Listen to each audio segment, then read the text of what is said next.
लक्ष्मीच्या पावलाने या मालिकेचा आजचा म्हणजेच 18 नोव्हेंबरचा भाग तुम्ही ऐकत आहात प्रेक्षकांनो. सुरुवातीला तुम्ही बघतायत की कला खूप रडत असते सारखी आणि तिची आई तिला समजवत असते की कले बाई रडू नको, आता किती त्रास करून घेशील स्वतःला. कला वाईट नको वाटून घेऊ बेटा, तुझ्या मनाला काय वाटतंय हे मला कळतंय. आता कलाचे वडील पण म्हणतात शांत हो बेटा. आता या कलाची आई म्हणतात अशा का वागताय सरोज मॅडम, का गैरसमज करून घेतलाय त्यांनी. आपल्या कलेमुळे त्यांच्या अद्वैतरावांचं कसं काय वाईट होईल. आपल्या कलेमुळे चांदेकरांच्या घरात किती चांगल्या गोष्टी झाल्या ते नाही कळत आहे का. थांब कला, मी जाते आणि बोलते त्यांच्याशी. आता कला म्हणते नको आई, तू नको बोलूस त्यांच्याशी. आज आपल्यामुळे, आपल्या दुकानामुळे आज अद्वैतची ही अवस्था झाली आहे, त्यामुळे सरोज मॅडमना राग येणं साहजिक आहे. आता त्या सध्या रागाच्या भरात काहीही बोलतील तुला. रागाच्या भरात माणसाचं नियंत्रण नसतं स्वतःवर. तू जाऊ नको आई, तू बोलू नको. आता कलाचे बाबा म्हणतात बेटा हा तुझ्या मनाचा मोठेपणा झालाय. खरं तर तू त्यांची परिस्थिती समजतेस ना, तर त्यांनी तुझी परिस्थिती समजायला हवी. कला म्हणते बाबा माझी नाहीये अपेक्षा त्यांनी मला समजावं वगैरे, पण चांदेकरने स्वतःचा जीव धोक्यात घालून माझा जीव वाचवला. आज ही जी काही परिस्थिती झाली आहे ना, ती आपल्या दुकानामुळे झाली आहे. त्यामुळे बाबा मला असं वाटते की बाबा जोवर तो शुद्धीवर येत नाही तोवर मला चैन पडणार नाही. बाबा मला एकदा तरी त्याला बघायचंय, त्याच्याशी बोलायचंय, असं म्हणून कला खूप रडत असते.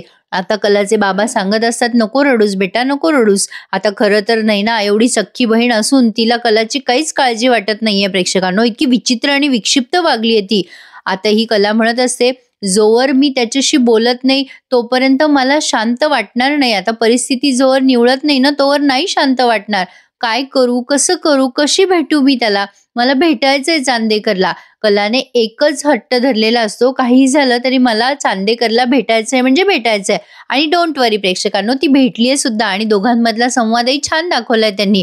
कला सारखी रडतीये, तिची आई तिचा हात हातात घेऊन तिचं सांत्वन करत असते. या पुढच्या सीन मध्ये बघा, आबा अंबाबाईला प्रार्थना करत असतात मायबाई हे जे काही झालं ते सगळं लई वाईट झालं, पण माझ्या नातवाच्या पाठीशी उभी राह ग मायबाई, रक्षण कर माझ्या नातवाचं. रजनीताई येतात आणि म्हणतात अहो आबा, अहो किती वेळ असे तटस्थ बसून राहणार आहात, थोड्या वेळ पडा ना, तुमच्या खोलीत जाऊन पडा. नाही ग रजनी, माझा सोहम जवळ ठीक होत नाही तर माझ्या जीवाला काही चैन पडणार नाही. तेवढ्यात तिथे सोहम येतो आणि हे दोघही जण खुश होतात. रजनीताई म्हणतात सोहम तू इथे आत्ता या क्षणाला. आता आबा म्हणतात काय रे सोहम, काय झालं, काही गंभीर झालंय का.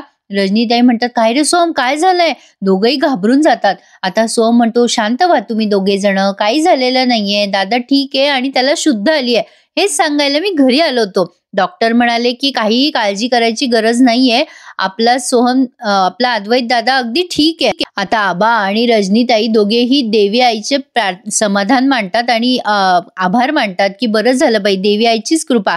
आता रजनीताई म्हणतात बाबा आमचा जीव टांगणीला लागला होता, तिथे काय झालं काय नाही. आबा म्हणतात सोहम बैस बरं इथे बैस, काय झालं मला सगळं सांग, डॉक्टर काय म्हणाले काय नाही. रजनीताई म्हणतात काय झालं कसं झालं सगळं सांग रे बाबा आम्हाला. सोहम म्हणतो हो हो आई तू शांत हो आधी, मी सगळं सांगतो तुला. आता सोहमने सगळा आखो देखा प्रकार सांगितलाय. अद्वैत गेल्यानंतर काय काय झालं, कशी दुकानाला आग लागली, अद्वैतने आधी कलाला कसं वाचवलं, नंतर कसे धुराचे लोट आले, मग अद्वैतने पुन्हा उडी मारली आणि त्याला दमा लागला. हे सगळं ऐकत असताना रजनीताईच्या डोळ्यात पाणी आलंय आणि आबांच्या सुद्धा. हा सगळा प्रकार ऐकल्यानंतर आबा तर खूप खुश होतात आणि रजनीताई सुद्धा. आबा रजनीताईंना म्हणतात बघ मी म्हंटल होतं ना तुला, अंबाबाईनीच या दोघांची गाठ बांधली आहे, बघितलं का कलाने कसं प्रसंगावधान साधलंय. आता रजनीताई म्हणतात हो खरंच आबा, कलाचं तर खूप कौतुकच करावं लागेल. सोहम ते सगळं ऐकतो आणि त्यालाही खूप बरं वाटतंय. रजनीताई म्हणतात आबा मी आलेच, देवापुढे दिवा लावून येते. आता आबा त्यांच्याच मनाशी बोलतात अंबाबाई माझ्या सुनेच्या रूपात येऊन तू माझ्या नातवाचं रक्षण केलंस, असंच माझ्या नातवाच्या आणि नातसुनेच्या पाठीशी राहा. दोघांची कसोटी चांगलीच घेतलीस तू, पण त्यात त्यांना यश दिलं, असं म्हणून ते अंबाबाईचे पुन्हा एकदा आभार व्यक्त करतात. आता इकडे बघा सरोजई खूप मायाळू आहे, पण तरी सुद्धा तिचं प्रेम व्यक्त करायची पद्धत अत्यंत चुकीची आहे. सोहमही घरी आलाय म्हणून सुटकेचा निश्वास सोडतोय आणि अद्वैत बरा झाला हे जास्ती समाधानाचं आहे. आता ही सरोज अद्वैतच्या डोक्यावरनं खूप वेळ हात फिरवत असते आणि आता रडत असते. अद्वैत जागा होतो आता सरोज त्याला विचारते बाळा बरा आहेस ना. अद्वैत म्हणतो हो आई मी बरा आहे. आता सरोज त्याच्या जवळ बसते आपुलकीने, खूप रडत असते. त्याला विचारपूस करते, "तुला काही त्रास नाही होते ना बेटा? आणि आता काहीही आक्रस्ताळेपणा करायचा नाही. आता तब्येतीची काळजी घ्यायची." आता अद्वैत म्हणतो, "हो आई, मी अगदी बरा आहे. मी घेईल काळजी." आता ही सरोज म्हणते, "काळजी घेईल आई, असं म्हणू नको आणि नुसतं सोडून देऊ नको." अद्वैत, "अरे तुला काही झालं असतं तर काय झालं असतं रे माझं? तुला स्वतःची काळजी नाही घेता येत का? असं नाही बघवत मला तुला." आता अद्वैत म्हणतो, "आई तू अजिबात काळजी करू नकोस आणि डिस्टर्ब होऊ नकोस. खरे कुठे आहे गं आई? मला तिला भेटायचंय. ती बरी आहे ना?" आता लगेच ही सरोज म्हणते, "नाहीये ती इथे, गेली घरी." आता अद्वैत म्हणतो, "का? असं कसं शक्य आहे? ती जाणं शक्यच नाही." आता सरोज म्हणते, "शक्य नाही म्हणजे तुझी अपेक्षा होती का तिने इथे थांबावं? तू तिच्याकडनं कुठल्याही अपेक्षा ठेवू नकोस अद्वैत. ती पोरगी इथे नाहीये हे तुझ्यासाठी खूप चांगलं आहे. आणि आता तू विचार करू नकोस बरं तिचा आणि दुसरं कुठलाच विचार करू नकोस. मी आहे ना तुझ्या जवळ. मी आलेच आत्ता हं." आता सरोज डॉक्टरांशी बोलायला म्हणून बाहेर गेलीये, पण आता तेवढ्यात खूप धिंगाणा झालाय प्रेक्षकांनो. आज फक्त बघत राहा तुम्ही काय काय झालंय. सरोज निघून जाते तेव्हा अद्वैत विचार करतो, "नाही नाही, खरे खरे अशी कशी निघून जाईल मला या अवस्थेत सोडून? शक्यच नाही. खरे अशी मला सोडून जाऊच शकत नाही." अद्वैत कलाचाच विचार करतोय. अद्वैतला पूर्ण विश्वास आहे की कला त्याच्या जवळपासच आहे. आता ही सरोज बाहेर जाते, राहुलला सांगते की "हे बघ राहुल, मी डॉक्टरांकडे जाऊन येते. मी विचारपूस करून येते डॉक्टरांना, काय हवंय अद्वैतला, काय नकोय, पथ्यपाणी काय असणार आहे. तू जरा अद्वैत जवळ जाऊन बैस बरं." राहुल म्हणतो, "हो काकू, मी जातो तिकडे." कला हा सगळा तमाशा बघत असते. तर आता बघा प्रेक्षकांनो, ही या नैनाला चापलुसी करायची काही गरज आहे का? तिथे त्या सरोजला म्हणते, "मी आहे हं तिथे अद्वैत जवळ." मग आता ही सरोज चिडते आणि म्हणते, "तू आणि तुझी बहीण दोघी जणी माझ्या समोर उभं राहायच्या लायकीचं नाहीयेत. तुला जर या घरात राहायचं असेल ना तर माझं काम कर. या तुझ्या बहिणीला अद्वैतला भेटू देऊ नकोस अजिबात. कळलं का तुला?" आता नैना अशी डोळ्याने खुणवते त्यांना, "हो हो कळलं मला." आता हे चुपचाप हळूहळू बोलल्यात बरं का दोघी जणी. आता मात्र कला या सरोजला म्हणते, "थांबा ना मॅडम, मला अद्वैतला भेटायचंय. मला चैन नाही पडणार." आता सरोज म्हणते, "नाटकं नको करूस माझ्यासमोर. रडारड करायची नाही. मी नाही भेटू देणार तुला अद्वैतला अजिबात." आता त्या कलाच्या आई मध्ये पडत म्हणतात, "ऐका ना सरोजबाई, मला काय म्हणायचंय." पण आता सरोज त्यांच्याकडे नुसती रागाने बघत असते. इकडे राहुल या अद्वैतच्या नुसतं उशाशी येऊन बसतो आणि गेम खेळत बसतो बरं का प्रेक्षकांनो. याला काही दुसरा उद्योगच नाहीये. सरोज आता पुढे निघून जाते तेव्हा ह्या कलाच्या आई ठामपणे जरा स्टँड घेतात आणि म्हणतात, "कला, तू त्यांच्याकडे लक्ष देऊ नको अद्वैतरावांच्या आईंकडे. मी आहे ना इथे तुझ्यासाठी खमकी उभी. जाय तू भेट अद्वैतरावांना." आता मात्र ही नैनामध्ये आडवी जाते बरं का. ही थोडीशी डोक्यावर पडलीये का. ही नैना कलाला म्हणते, "अजिबात जाऊ नकोस कला आतमध्ये. तुला अद्वैतला भेटायची परवानगी नाहीये." आता कला त्या नैनाकडे बघतच राहते. ही काय पागल बिगल झालीये का? हा आता बघा प्रेक्षकांनो, या कलाच्या आई ओरडतात आणि म्हणतात, "ए नैने, काय चाललंय तुझं? तुला काय माहिती नाही का? ए काय आहे हे सगळं?" या सरोज मॅडम आता डॉक्टरला भेटायला गेलाय, त्यांना यायला वेळ लागणार आहे.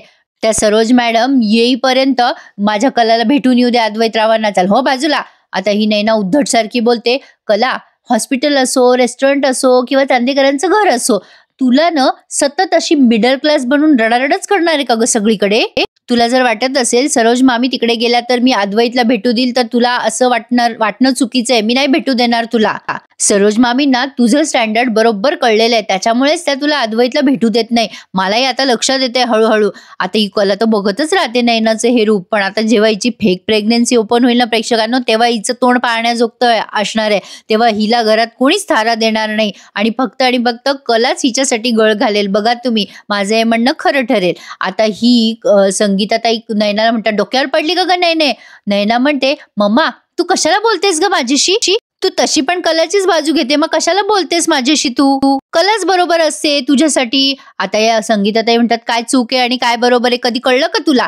आता लगेच ही नैना म्हणते, "मला ना माझ्या प्रेग्नन्सीची काळजी आहे, म्हणूनच मी तुमच्या घरी येत जात नाही. मला माहितीये तुम्ही अगदी मिडल क्लास आहात." पण ही कला सरोज वहिनीने 100दा सांगून सुद्धा त्या फडतूस दुकानात गेलीच कशाला? म्हणजे ही स्वतःच्याच आई वडिलांच्या दुकानाला फडतूस म्हणते बरं का.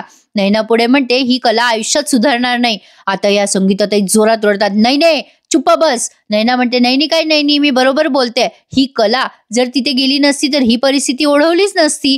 आता कला म्हणते, "ताई जरा शांत बस. तुला परिस्थितीचा अंदाज नाहीये ना तर बोलू नकोस. मी मुद्दाम नव्हते गेले, मला परिस्थितीचा अंदाज आला ना म्हणून गेले होते. अगं मी तुझ्यासारखी नाही वागू शकत ग. अगं माझ्या घरावर, आई बाबावर, गुंड्यावर, सगळ्यांवर प्रेम आहे, तसं तुझ्यावर पण प्रेम आहे, पण या प्रेमाचा फायदा घेऊ नकोस तू. आता या दोघी तिघी जणी इतक्या मोठ्या मोठ्याने भांडतायत. आतमध्ये अद्वैतला ऐकू येतं. अद्वैत म्हणतो खरेचा आवाज आहे ना हा राहुल, पण राहुल आता नुसता पचक पचक करत असतो मनाशीच. आता इकडे बघा कला खूप छान बोलते. कला म्हणते अगं ताई तुला कळतं का, इथे हॉस्पिटलमध्ये आपण आहोत, इथे आल्यावरती श्रीमंत आहोत गरीब आहोत हे कुठलेच प्रश्न नसतात ग. दवाखान्यात आल्यावर फक्त जन्म मरणाचा प्रश्न उरतो. खरंच कला अगदी लाखात एक वाक्य बोलली प्रेक्षकांनो. कला म्हणते अगं या सगळ्या गोष्टी गळून पडतात इथे दवाखान्यात. इथे फक्त आणि फक्त संघर्ष उरतो ताई स्वतःचं अस्तित्व टिकवण्यासाठी. कळते का तुला मी काय बोलते ते. नैनाला काय कळणार प्रेक्षकांनो, तिच्यामध्ये थोडी सुद्धा सदसद विवेक बुद्धी शिल्लक नाहीये. आता अद्वैत सारखा विचारत असतो इकडे राहुलला, राहुल बाहेर खरे आलीये ना. आता राहुल विचार करतो या नैनाला थोडीशी अक्कल नाहीये, किती मोठ्या मोठ्याने भांडतीये ती. आता त्याने मेसेज केला नैनाला, अगं हळू बोल, सरोज मामींना कळलं ना तर उगाच गोंधळ होईल. राहुल मेसेज टाईप करत असतो आणि बाहेरच्या दिशेने बघत असतो जेणेकरून नैनाने तो मेसेज बघावा, पण नैना मात्र भांडणामध्ये व्यस्त असते. आता ही कला म्हणत असते अगं ताई हात जोडते मी तुझ्या पुढे, मला भेटू दे ग अद्वैतला, मला त्याला बघितल्याशिवाय त्याच्याशी बोलल्याशिवाय चैन पडणार नाहीये ताई, प्लीज मला आज जाऊ दे. पण आता नैना मात्र वाटेल तशी वटवट करतीये. नैना म्हणते सॉरी म्हणण्यात तर तरबेजच आहेस तू, आधी सगळं करून सवरून मोकळी होते मग सॉरी म्हणायचं नाटक करते. कला एक लक्षात ठेव, अद्वैतच्या आयुष्यात जे काही झालंय ना ते तुझ्या सॉरी म्हणण्याने पुसलं जाणार नाहीये. चल मागे हो. आणि मुळात तुझ्यात आणि अद्वैत मध्ये नातं तरी काय आहे ग, तू सॉरी आणि थँक्यू म्हणावं अद्वैतला. आता मात्र या कलाच्या आईची सटकली बर का. त्यांना असं वाटते नैनाला साठ दोन तोंडात ठेवून द्यावे, पण तरी सुद्धा त्यांनी खूप संयम बाळगलाय. आता नैना म्हणत असते जा कला घरी हो. आता कला म्हणते ए ताई शांत हो, चांदेकर मध्ये आणि माझ्यामध्ये काय नातं आहे ना ते तू कशाला सांगतेस, तुझं मत मांडायची तुला काही गरज नाहीये. आणि उरला राहिला प्रश्न तो तमाशा घालायचा, तर तमाशा मी नाही घातलाय, मी आणि चांदेकर सोबत होतो आणि हो मी त्याची माफी मागून किंवा भेटून फरक पडणार नाहीये हे मला माहिती आहे, पण मी जर का त्याला भेटले नाही ना तर माझं मन मात्र मला खात राहील कायम. त्यामुळे तू मध्ये पडायची काहीही गरज नाहीये आणि तू माझ्यावरती घाणेरडे आरोप करणं आधी बंद कर. इथे हॉस्पिटलमध्ये आहोत आपण, तसंही तुझ्या या मोठ्या स्टँडर्डला हे शोभणार नाहीये. कशाला ओरडतेस मग माझ्यावर. आता नैना जोरात ओरडते. कला आता ती संगीताताई पण ओरडते तिच्या, नाही तू ओरडायची गरज नाहीये. आता नैना म्हणते हा बरोबर आहे ग, तू मलाच म्हण ओरडू नको, तिला नाही बोलतायत का नीट माझ्याशी, खरं तर मी मोठी बहीण आहे तिची. आता संगीताताई तिला बोलताना चुप्प बसवतात आणि म्हणतात अगं तुला अक्कल आहे का, मोठी बहीण कशी वागत असती, मोठ्या बहिणीने मोठ्या बहिणीसारखं वागावं आधी. जेव्हा मोठी बहीण मोठ्या बहिणीसारखी वागत नाही ना तेव्हा असं दुसऱ्याला ओरडणं भाग पडतं लहान्या बहिणीला. अगं तुला सांगितलं ना की कलाला जावई बापूला भेटू दे म्हणून, अगं तू मोठी आहेस ना, तुला अक्कल पाहिजे, तू बोलायला पाहिजे की जा कला जावई बापूंना भेटून ये, तुझ्या नवऱ्याला जाऊन भेटून ये, पण तू काहीतरी वेगळंच बोलतेस. आता या अद्वैतला खात्री पटलीये की बाहेर कला आहे म्हणजे ऐकणे एवढे सुस्पष्टपणे या मोठ्या मोठ्याने भांडतात. आता मात्र अद्वैत म्हणतो राहुल जा खरेला आत पाठव बरं. आता राहुल जवळ पर्यायच राहत नाही काही बोलल्याशिवाय. आता राहुल म्हणतो अरे नाही ती नाही आली आहे. अद्वैत म्हणतो खोटं नको बोलूस, मला आवाज येतोय तिचा, आली आहे ती, जा बाहेर जा बोलव तिला. संगीताताई म्हणतात अगं जबाबदारी घे ना मोठ्या बहिणीची, सोड माझ्या कलेला आत.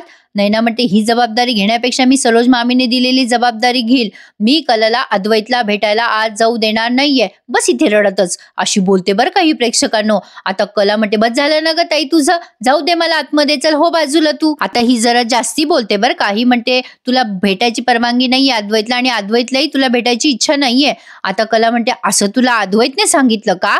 आता मात्र आतून अद्वैतच सांगावा पाठवतो की कलाला आतमध्ये पाठवा आणि तो जोरात ओरडतो खरे, आणि ते आवाज या कलाच्या कानावर पडतात. अद्वैतने तिला आवाज दिलाय म्हणून आता कला या नैनाला अशी बाजूला लोटते बरं का प्रेक्षकांनो आणि घुसते आतमध्ये. भारी दाखवलाय हा प्रसंग. आता हा राहुल नैनाचा हात धरतो आणि बाजूला नेतो तिला आणि म्हणतो किती मोठ्या मोठ्याने बडबडतेस ग, तुला तुझ्या फोनकडे लक्ष नाही देता येत का. आता अद्वैतला सगळं आतमध्ये ऐकू आलंय. आता नैना चुप्पच बसली आहे बरं का प्रेक्षकांनो. या नैनाचं असंच भांडं फुटायला पाहिजे, एखाद दिवशी मजा येईल. खरं तर असे वाईट प्रवृत्तीचे लोक आजूबाजूला नकोच. आता हा प्रसंग तर तुम्ही बघत राहा अद्वैत आणि कलाचा. आता कला आधी जाते आणि खूप रडते अद्वैत समोर आणि म्हणते, चांदेकर मला माफ कर, मी तुझ्याशी खूप वाईट वागले ना रे, आणि थँक्यू सो मच चांदेकर, तू जे काही केलंयस ना माझ्यासाठी ते मी आयुष्यभर विसरणार नाही. आता अद्वैत म्हणतो, काय काय म्हणालीस मला?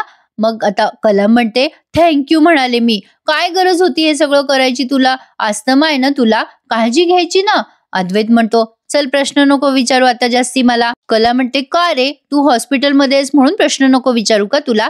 आता अद्वैत या परिस्थितीत सुद्धा कलाशी भांडतोय.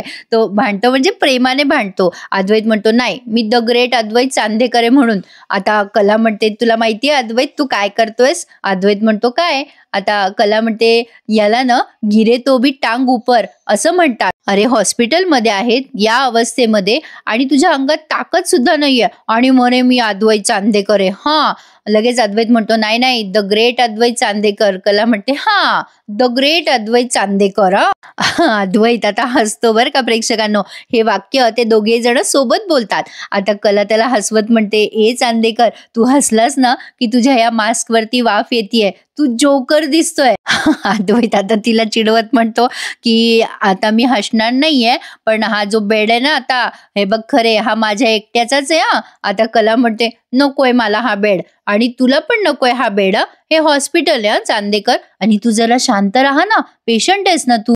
कला त्यावर त्याला म्हणते, हो बाबा तुझं काय, तसंही तुला असं इथे मस्तपैकी बसून घरी सुद्धा अशाच ऑर्डरी सोडतो ना तू. या दोघांचं भांडण आहे ना प्रेक्षकांनो अतिशय प्रेमाचं दाखवलंय तुम्ही, त्यामुळे हे वेगळ्या वेने तुम्ही घेऊ नका. आता कला त्याच्या हातावर अशी छोटीशी चापट मारते. आता अद्वैत म्हणतो, काय खरे? आता कला म्हणते, माझं वागणं नाही बरे, हो की नाही अद्वैत? आता अद्वैत लागतो हसायला आणि अद्वैत कलाला त्यांचा पान खाण्याचा प्रसंग आठवतो. या दोघांमधलं प्रेम खूप छान फुलत जाणार आहे प्रेक्षकांनो, बघायला खूप मजा येणार आहे. मला ना हा सीन खूप आवडला. आता अद्वैत म्हणतो, चल आता ऑर्डर देतोय तुला मी, माझे पाय चेप बरं.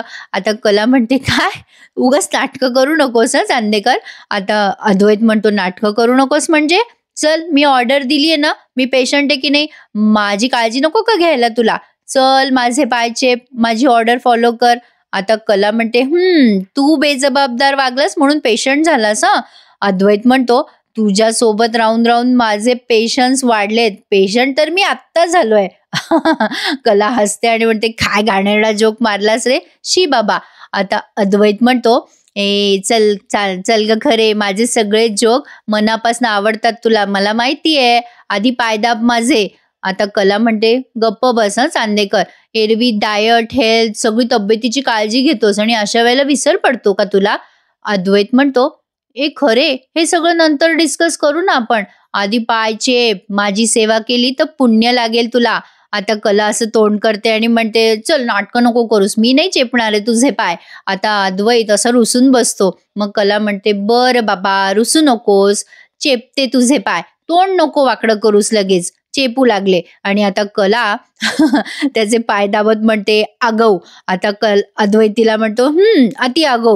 कला त्याचे पाय चेपत असते आणि मनात विचार करत असते, वाटतो तितका वाईट नाहीये हा चांदेकर, ह्याच्यात पण खूप माणुसकी आहे. बाहेरून संगीताताई हे अगदी कौतुकाने बघतायत आपल्या पोरीचं आणि जावयाचं प्रेम. आता अद्वैत तिला म्हणत असतो, वा वा मस्त पाय चेपतेस तू खरे. आणि आता कला त्याच्याकडे बघून स्माइल करत असते. खूप भारी दाखवलाय हा प्रेक्षकांनो हा सीन, मला तर फार आवडलाय. एक लाईक करायला विसरू नका या सीनसाठी. आता पुढे आणखीन मजा येणार आहे या दोघांसोबत आपल्याला हे सगळे एपिसोड बघायला. आता पुढचा भाग त्यांनी दाखवलाय, म्हणजे हा सिरियलचा भाग इथेच संपलाय. आता डॉक्टर आले तिथे अद्वैतला चेक करायला. ते म्हणतात की अरे अरे उठू नका चांदेकर, काल जसं न विचार करता वागलात तसं न विचार करता वागू नका. प्रत्येक वेळेला तुमच्या मिसेस तुम्हाला वाचवायला येणार नाही. आता सरोज म्हणत असते, म्हणजे अद्वैतला कळलंय की या कलाने त्याला वाचवले म्हणून. सरोज म्हणत असते की माझ्या मुलाचा चांगुलपणा फायदा घेऊ नको. कला सरोजला म्हणत असते, त्याच्या चांगुलपणाची परतफेड म्हणून मी इथेच थांबणार त्याच्यासाठी. पण सरोज म्हणते, तुझी काही गरज नाही, आणि लोटते कलाला. आता मात्र कला खूप संतापते हा प्रेक्षकांनो. मला तर असं वाटतंय की ती या सरोज सोबत जबरदस्त भांडेल. तुम्हाला काय वाटतं मला कमेंट करून नक्की कळवा. आणि आजचा भाग आवडला ना, मग लाईक आणि चॅनलला सबस्क्राईब करायला विसरू नका. आणि हो, भेटूयात उद्या सकाळी पुन्हा एकदा या लक्ष्मीच्या पावलांनी या मालिकेचे नवीन रिव्ह्यूज आहेत. तोपर्यंत सगळे रिव्ह्यूज एन्जॉय करा. धन्यवाद.